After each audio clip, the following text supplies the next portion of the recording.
Dapat na ba magpanik ang Golden State Warriors sa kanilang pagkatalo laban sa Spurs? Pinaka-importanting laban po ito mga idol.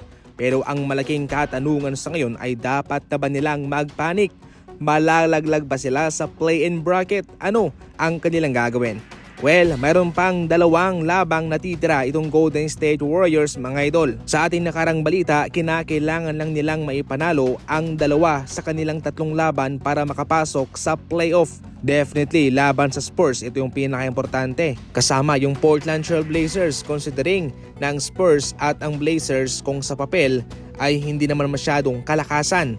Ngunit iba ang kanilang ipinakita laban sa Golden State Warriors. Itong Spurs, dikit ang kanilang laban mga idol. Ngunit pinatikim sila ng kanilang former player na si Harrison Barnes sa buzzer beater 3-pointer nito na siyang nagpatalo sa kanila. Ayon pa mismo kay Stephen Curry, ang isang magaling na team ay siguradong ipapanalo na yung kanilang dalawang laban. Ibig sabihin nun ay bawal na silang magkamali laban sa Portland Trail Blazers at sa LA Clippers. Yung Clippers dito ang malaking pagsubok sa kanila dahil syempre kung sa papel napakalakas ng Clippers sa ngayon mga idol at hindi rin sila papayag na ibibigay na lamang yung panalo sapagkat napaka-importante rin po ng panalo sa kanila dahil sila'y naghahabol din ng magandang posisyon.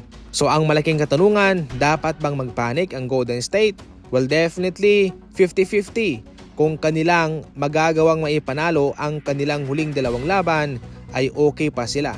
Pero kung sakaling hindi, malalaglag sila sa play-in bracket.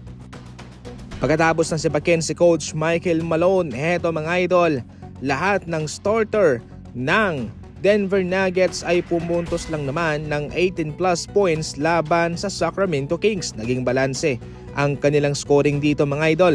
Si Nikola Jokic 20 points, 12 rebounds, 11 assists. Christian Brown 25 points, Gordon 21 points, maging si Michael Porter Jr.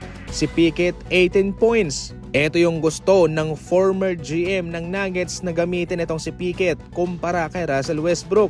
Sa labang yon, si Pickett ay nagkaroon ng 18 points, career high, and 5 3-pointer. So far, sumasang-ayon naman sa kanilang ekspektasyon itong pangyayari sa ngayon sa Denver Nuggets at mukhang gumagana ang kanilang spark sa kanilang pagsiba kay Coach Michael Malone.